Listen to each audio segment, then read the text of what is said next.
Harvard researcher ఒక అతను ఏం చేశారంటే ఒక చిన్న ఎక్స్పెరిమెంట్ కండక్ట్ చేశారు. ఒక 10 మంది స్టూడెంట్స్ తోటి వాళ్ళకి bright yellow colour T shirts ఇచ్చి, కొంచెం చూడడానికి భయంకరంగా ఉంటాయి, అంటే అలేజా సినిమాలో అంటారు కదా బట్టలు వేసుకొని చంపేస్తావా టైప్ లోని, ఇలా టీ షర్ట్స్ వేసి ఒక 10 మందికి ఒక క్రౌడ్ లోకి పంపించారంట. పంపించి ఒక అరగంట ఇటు అటు తిరిగి రండి అని చెప్తే వాళ్ళు వచ్చిన తర్వాత వాళ్ళని క్వశ్చన్ అడిగేడుతాను, ఏమని అంటే మిమ్మల్ని ఎంతమంది నోటీస్ చేసి ఉంటారు ఆ క్రౌడ్ లోని అని అడిగారంట.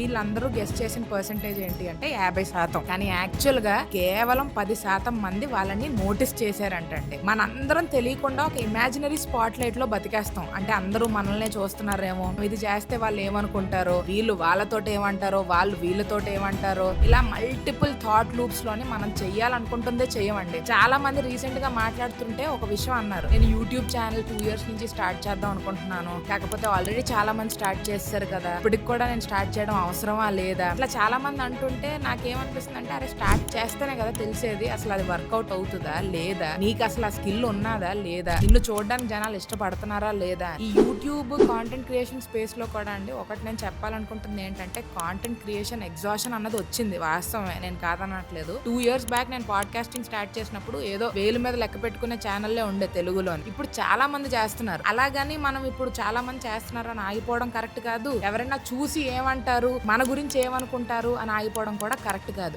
మీరు చెయ్యాలనుకుంటున్నది ఖచ్చితంగా స్టార్ట్ చేసి చూడండి. వర్కౌట్ అయితే అయింది, లేదంటే లేదు.